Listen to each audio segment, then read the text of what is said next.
Fundamentally, since all points of view are partial and subjective, that is the nature of what a point of view is, they must be selfishly defended against the truth.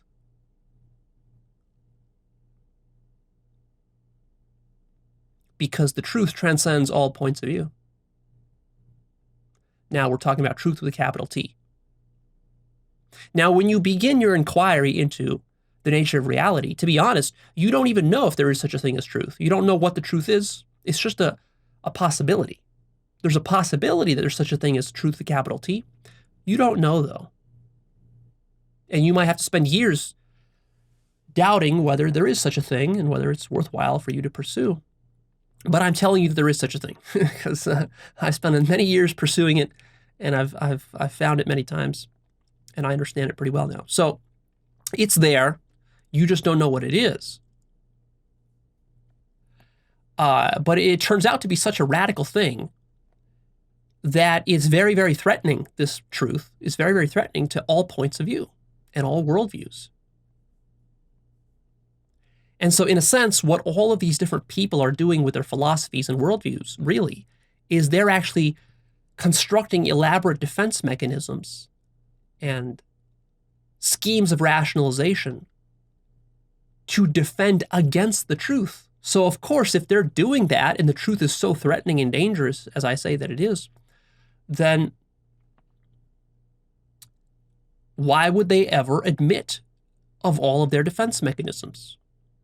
The value and power of a defense mechanism is in the denial that you're using these defense mechanisms.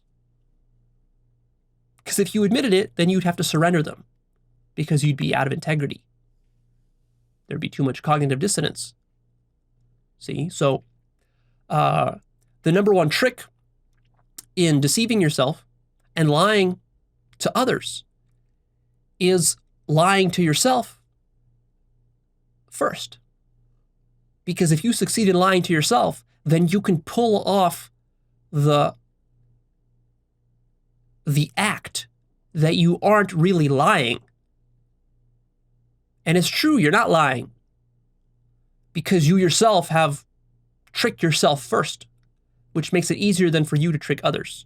So in the effort to survive, and to survive, trickery is extremely important for a social species. So for you to survive, you had to trick others. But for you to effectively trick others, you first had to trick yourself. And so you did. And that's the situation you find yourself in today. And from this sprawled all the different multitude of worldviews that exist on this planet. So it's not that people lie per se. It's that they are blind to how their own mind frames and constructs reality towards their own survival. People are blind to this. Evidence and proof cannot be trusted because they have been corrupted and co-opted by this entire process, by the self. See, evidence and proof and logic can only work if we assume that you're not self-biased. But we can't assume that because you're thoroughly self-biased.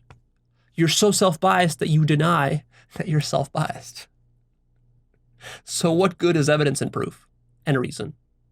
Have you noticed that every insane person, every crazy cult leader has a perfectly valid reason and a set of evidence and logic that he uses to justify his actions? Every religious nutcase, every scientist who's ever been wrong, all the wrong ones. They've all had proof and evidence for why they were right, and yet history proved them to be wrong. So how do you explain that? So what good is your proof and your evidence if you can't rely on it to accurately get you to the truth? See?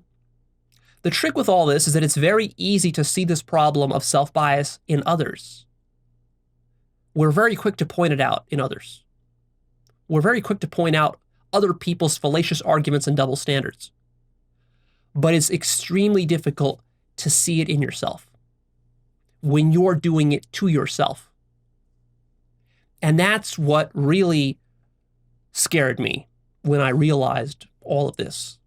It wasn't that I was scared that other people believe crazy things. It was that I saw that if all those other people believe all these crazy things, that must mean that I must believe crazy things as well. So what kind of crazy things do I believe?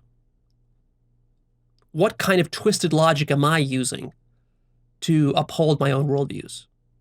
That is the very kernel of skepticism when you start to take that doubt seriously. That's the most serious doubt that you'll ever consider in your life. It's interesting how this works. The less conscious one is, the more ego one has. The thicker and more distorted that sense of self, that lens of self is through which reality is perceived.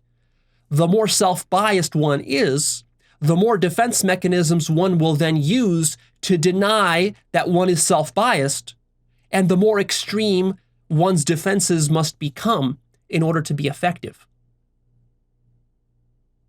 See, so there's a direct connection between all those things. So when you have a very low consciousness person, you will see that this person will have a very thick self-bias, and he will have a wide repertoire of defense mechanisms to deny that he is self-biased, and it will be virtually impossible for you to break through to him through logic, through evidence, through reason, through emotional appeals, through anything.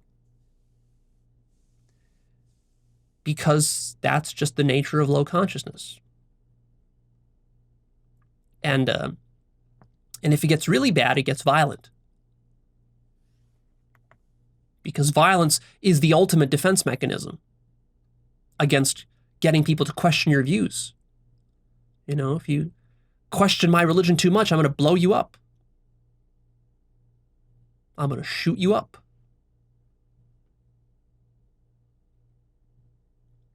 So what I concluded early on in my philosophy days is that all ideology is self-biased.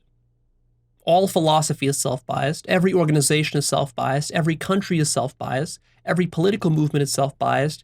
And then later, I found out, once I learned about spirituality, is that all spiritual schools are also self-biased. And that's an even deeper mindfuck. Because supposedly those who are awake are supposed to be the least self-biased. And yet oftentimes, even enlightened people are still self-biased. That's how tricky this stuff is.